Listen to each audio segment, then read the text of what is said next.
Hola chicos, today we're going to discuss the Spanish verb ser, which corresponds to the English verb to be.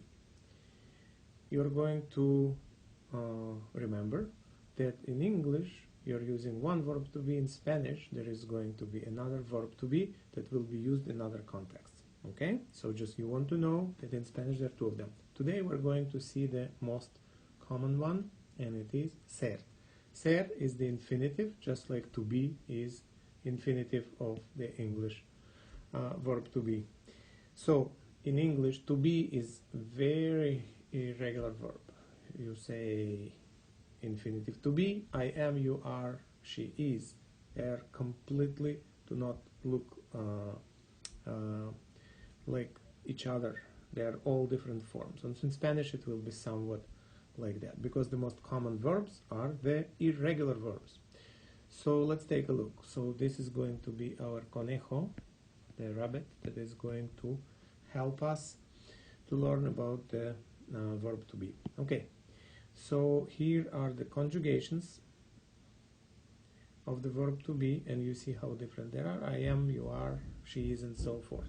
Ser in Spanish will be also different verb conjugation, so they do not look exactly as the infinitive. So it will be yo soy, tú eres, ella, él, usted es, which means she, he, you, sir, you, madam are.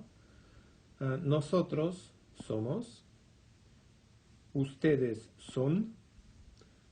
This one in parentheses is the sois, which is the vosotros, the form that is used only in Spain, this one. And then ellos son. Okay, so in Spanish it will be nosotros, we are. Son, it will be for ustedes form,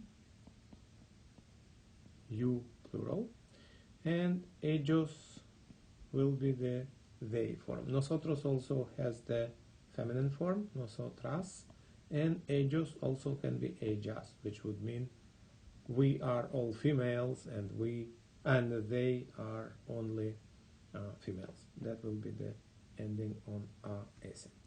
Okay, so here are the examples. Yo soy un conejo. I am a rabbit. So one of them can say to another, yo soy un conejo. I am a rabbit. Note that in English the subject pronoun I is a must, but in Spanish it is optional. So, soy un conejo, it is exactly the same thing, because yo, I, is optional subject pronoun. The conjugations in Spanish are explicit enough that you do not need to do it. Consider it the language of freedom. Eres un conejo? The question, are you a rabbit?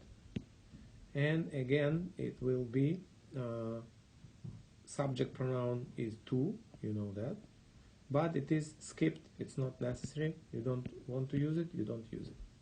Eres un conejo, are you a rabbit?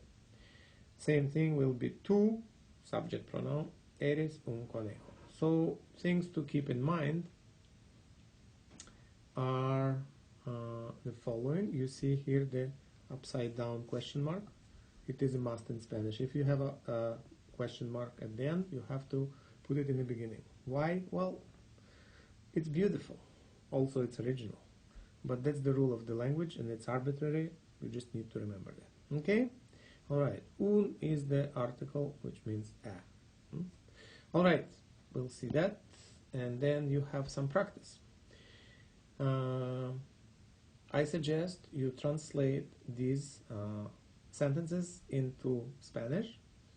You can go back and see the conjugations, and then here you have the vocabulary that you will need in order to translate the sentences. Okay, so it would be a good moment to stop right now, and then we'll see the results. Okay.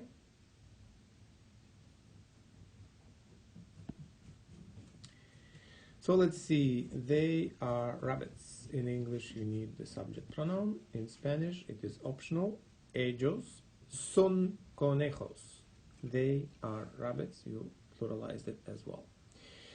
We are students. Nosotros. Again, you have the optional subject pronoun. Somos estudiantes. We are students. She is a professor. Note that in Spanish that a is not used for the professions. She is a professor. Ella es profesora. Ella is the subject pronoun, optional. As the Spanish as obviously the language of freedom. Are you a student? Eres estudiante. And again, in Spanish, that article is not used because student is also an occupation. They are not rabbits. They are not rabbits. Will be no son conejos. The subject pronoun is optional and is not used. So what you're going to remember after this lesson is that the verb to be, ser in Spanish, is extremely irregular. Needs to be learned by heart, all the conjugations, otherwise you cannot proceed.